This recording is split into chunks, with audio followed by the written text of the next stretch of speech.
আসসালামু আলাইকুম আরহামাতুল্লাহ। প্রিয় ভাইরা, আজকে আমরা জানবো আমাদের প্রিয় নবী সাল্লাল্লাহু আলাইহি সাল্লামের 40টি হাদিস। চলুন তাহলে জেনে নেওয়া যাক। নাম্বার 1, রাসূলুল্লাহ সাল্লাল্লাহু আলাইহি সাল্লাম বলেন, যে ব্যক্তি আমার 40টি হাদিস আমার উম্মতের কাছে পৌঁছাবে তার জন্য আমি কিয়ামতের দিন বিশেষভাবে সুপারিশ করব। সুবহানাল্লাহ। নাম্বার 2, মানুষের মধ্যে যারা মৃত্যুকে বেশি করে স্মরণ করে এবং তার জন্য প্রস্তুতি নেয় তারাই সবচেয়ে বুদ্ধিমান। নাম্বার 3, প্রত্যেক জিনিসের জাকাত আছে, আর দেহের জাকাত হচ্ছে রোজা। নাম্বার 4, যে তার সময় আল্লাহর জন্য ব্যয় করে না তার জন্য জীবন অপেক্ষা মৃত্যু শ্রেয়। নাম্বার 5, যারা সব সময় ইস্তিগফার তথা ক্ষমা প্রার্থনা করে তাদের সাথে উঠা বসা করুন, কেননা তাদের হৃদয় সবচেয়ে কোমল হয়। নাম্বার 6, তুমি যত সিজদা দিবে আল্লাহ তত গুণা তোমার মাফ করে দিবেন।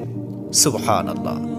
নাম্বার 7, সূরা ফাতিহা প্রায় 1000 রোগের ওষুধ।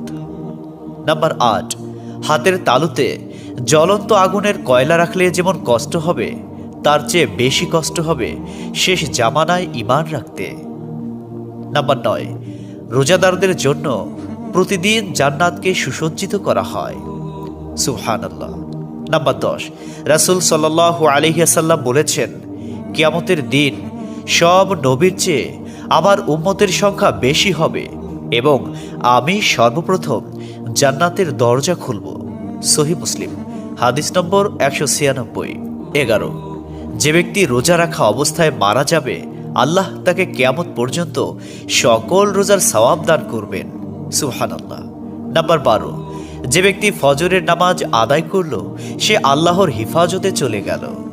নাম্বার 13, রাসূলুল্লাহ সাল্লাল্লাহু আলাইহি ওয়াসাল্লাম বলেছেন, রোজা ও কোরআন কিয়ামতের দিন মানুষের জন্য সুপারিশ করবে। মুসনাদে আহমদ, হাদিস নম্বর 6626।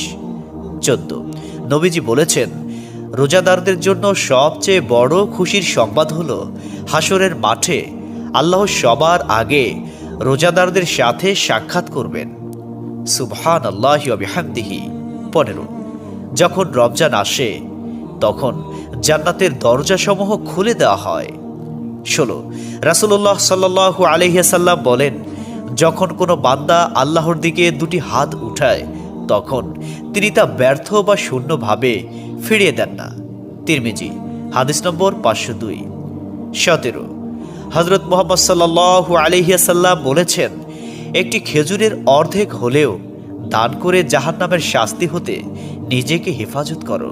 সহিহ বুখারী, হাদিস নম্বর 6023। প্রিয় ভাইরা, নাম্বার 18, যদি ভালো হতে চাও তবে সর্বপ্রথম মিথ্যা বলা ছেড়ে দাও। 19, তুমি যখন রাস্তা দিয়ে যাও তখন আল্লাহর নামে জিকির করো, কারণ হাসরের দিন ওই রাস্তা তোমার নামে সাক্ষ্য দিবে।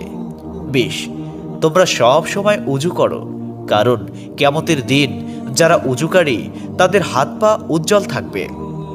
সুবহানাল্লাহি ওয়া বিহামদিহি। 21, যার দুঃখ বেশি তার প্রতি আল্লাহর রহমতও বেশি। 22, যখনই নামাজে দাঁড়াবেন জীবনের শেষ নামাজ মনে করবেন। 23, যে মহিলা গর্ভাবস্থায় 1 খতম কোরআন পাঠ করবে তার গর্ভের ওই সন্তান একজন নেককার বান্দা হিসেবে দুনিয়াতে আগমন করবে। সুবহানাল্লাহ। 24, চুপ থাকার কারণে মানুষের যেই মর্যাদা হাসিল হয় তা 60 বছর নফল ইবাদত হতে উত্তম। সুবহানাল্লাহ। 25, রাসূলুল্লাহ সাল্লাল্লাহু আলাইহি ওয়াসাল্লাম বলেছেন, জান্নাতের সবচেয়ে নিকটবর্তী আমল হলো সময় মতো সালাত আদায় করা। সহিহ মুসলিম, হাদিস নম্বর 260। 26, যে ধোঁকা দেয় সে আমার উম্মতের অন্তর্ভুক্ত নয়। 27, তুমি জানো তুমি সঠিক তবু তর্ক করো না, তর্কে জড়াইও না। 28, হযরত মুহাম্মদ সাল্লাল্লাহু আলাইহি ওয়াসাল্লাম বলেছেন, তোমরা বিপদে পড়ে মৃত্যু কামনা করবে না, বরং বলবে, হে আল্লাহ, যে পর্যন্ত জীবিত থাকা আমার জন্য কল্যাণকর আমাকে ততক্ষণ জীবিত রাখুন, এবং যখন মৃত্যু আমার জন্য কল্যাণকর তখন তুমি আমাকে মৃত্যু দাও। 29, সূরা ইয়াসিনকে কুরআনের হৃদয় বলা হয়। 30, হযরত মুহাম্মদ সাল্লাল্লাহু আলাইহি ওয়াসাল্লাম বলেন, মায়ের একটি কষ্টের নিঃশ্বাস 7টি দোজখের চেয়েও ভয়ঙ্কর, আর একটি সুখের হাসি 8টি বেহেশতের সমান। সুবহানাল্লাহ। 31, যে অন্যের বাবা মাকে গালি দিল, সে যেন নিজের বাবা মাকেই গালি দিল। 32, রাসূলুল্লাহ সাল্লাল্লাহু আলাইহি ওয়াসাল্লাম বলেছেন, আমি যা জানি তোমরা যদি তা জানতে পারতে তবে নিশ্চয় খুব কম হাসতে এবং খুব বেশি পরিমাণে কাঁদতে।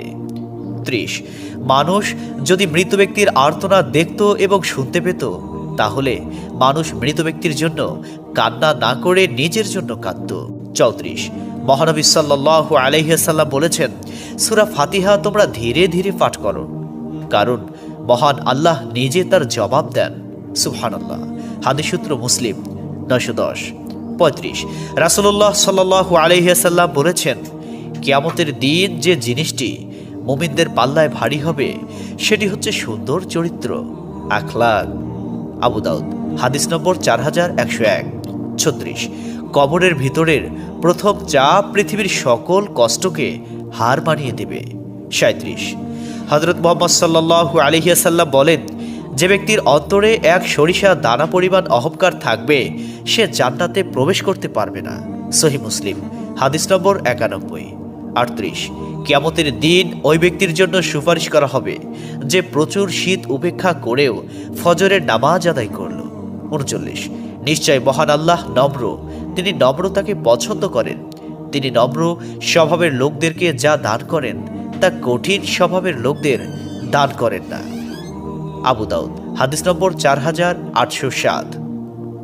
40, কবর মানুষকে দিনে 70 বার স্মরণ করে এবং ডাকে। আল্লাহ সুবহানাহু ওয়া তাআলা আমাদের সঠিক জ্ঞান এবং বুঝার তৌফিক দান করুন এবং আমাদের এই সমস্ত হাদিস সমূহের উপর আমল করার তৌফিক দান করুন। আমিন।